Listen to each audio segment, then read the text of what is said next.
Dominican media mission द्वारा संचालित जीवन संदेश के इस भाग में आपका स्वागत है।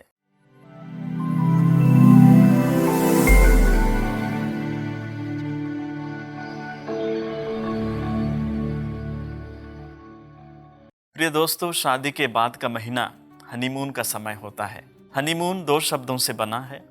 हनी अर्थात शहद और मून चांद अर्थात ये पल बेहद मीठे और आनंददायक होते हैं। हर विवाहित जोड़ी यही चाहती है कि यह समय सदा बनी रहे। लेकिन हम जानते हैं हनीमून का हनी भी ख़त्म होता है और मून वो तो हम जानते ही हैं पूर्णिमा में पूरा और चमकदार होता है, लेकिन धीरे धीरे वह भी धुंधलाता और घटता है।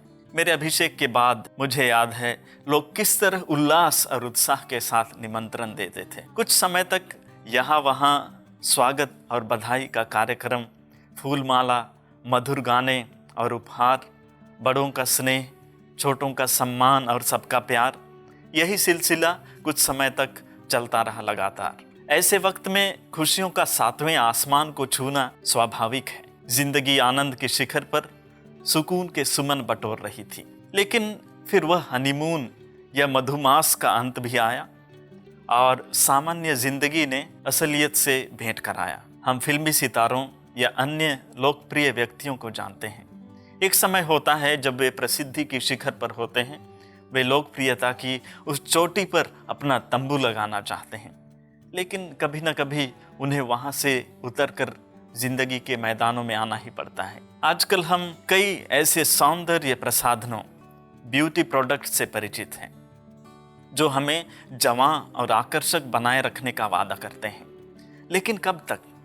एक दिन तो आएगा जब चेहरे की झुर्रियां और धसी हुई आंखें बुढ़ापे को दस्तक देंगी।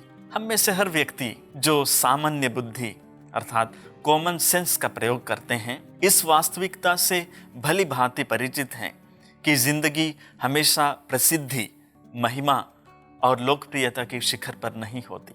जिंदगी सिर्फ पर्वतों के ऊपर नहीं बीतती, लेकिन असली जिंदगी सामान्यता की पहाड़ियों, कड़ी मेहनत के खेतों, कभी कभी निराशाओं की घाटियों में भी बितानी पड़ती है।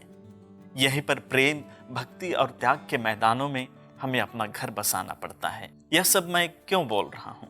इस सप्ताह चालीसा काल का दूसरा रविवार है और हर साल चालीसा के दूसरे रविवार को सुसमाचार में यीशु के रूपांतरण के बारे में हमें बताया जाता है। हालांकि हम यीशु के रूपांतरण का पर्व 6 अगस्त को मनाते हैं, फिर भी चालीसा के दूसरे रविवार को प्रभु के रूपांतरण की घटना को दोहराया जाता है। मैं समझता हूँ इसे चालीसा काल में दोहराने का एक ही मकसद है, ताकि हमें जीवन की सच्चाई को याद दिलाई जा सके। हम सुसमाचार में सुनते हैं कि कैसे संत पेतरुस ताबोर पर्वत की उस भव्य दृश्य से मोहित हो गए थे। वह पर्वत पर यीशु के रूपांतरण को देखकर वह उसी दिव्य और आनंददायक वातावरण में रहना चाहते थे और वह वहां तंबू खड़ा करने की बात भी करते हैं, लेकिन वह संभव नहीं था और नहीं हो सकता था।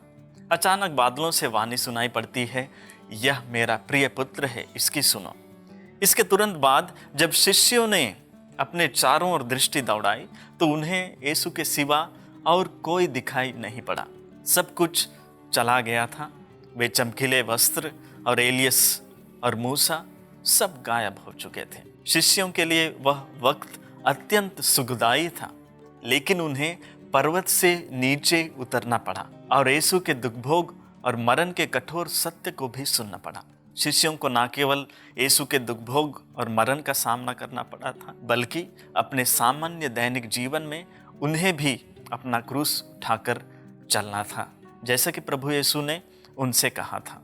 आज यीशु हमें भी इसी सत्य से परिचित कराना चाहते हैं कि हमारे जीवन में हनीमून काल या मधुमास हमेशा के लिए नहीं होता। हम प्रसिद्धि और लोकप्रियता की शिखर पर सदा नहीं रह सकते। जिंदगी का हर पल मीठा नहीं होता। जब जिंदगी में सुनहरे लम्हे आते हैं तो उनमें आनंद लेना कोई बुरी बात नहीं है, लेकिन हमेशा ऐसा ही हो, ऐसी परिकल्पना और सपनों में खो जाना शायद हमारी भूल होगी। अगर हम ऐसे लम्हों में अटक जाएं तो जिंदगी के बाकी सत्य को स्वीकार नहीं कर पाएंगे। हमें इस बात को अपने मन को समझा देना होगा कि असल जिंदगी पर्वतों के शिखर पर नहीं लेकिन घाटियों और मैदानों में पाई जाती है। यही हमें कृपा और मुक्ति प्राप्त होती है। इसलिए हमें अपने सामान्य दैनिक जीवन में ही आनंद की खोज करनी चाहिए। दैनिक जीवन में ही ईमानदार, वफादार, विश्वसनीय, क्षमाशील, दयालु और सत्यवादी बनने का निर्णय लेना चाहिए। खुशियों की तलाश प्रसिद्धि और ठाट बाट में नहीं, बल्कि अपने आप को अति सामान्य चीजों में व्यस्त रखते हुए करना है। जरूरतमंदों को सहायता, गरीबों को दान, अनपढ़ को ज्ञान और बुजुर्गों को सम्मान, ये सब सामान्य चीजें हमारे खुशियों को महान बना सकती हैं। आज प्रभु हमें यह भी याद दिलाते हैं कि जीवन की घाटी में वे सदा हमारे साथ हैं।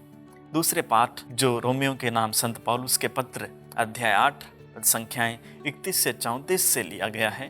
वहाँ संत पौलुस हमें कहते हैं, यदि ईश्वर हमारे साथ हैं तो कौन हमारे विरुद्ध होगा। ईश्वर ने अपने पुत्र को भी हमारे लिए समर्पित कर दिया। प्रभु यीशु मरकर जी उठे और ईश्वर के दाहिने विराजमान होकर हमारे लिए प्रार्थना करते रहते हैं। अतः ईश्वर सदा हमारे साथ हैं और हमारे आनंद और अपमान में, सुख और दुख में हमेशा हमारे साथ रहते हैं।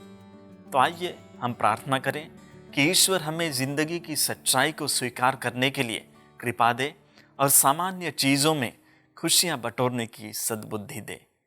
आमीन।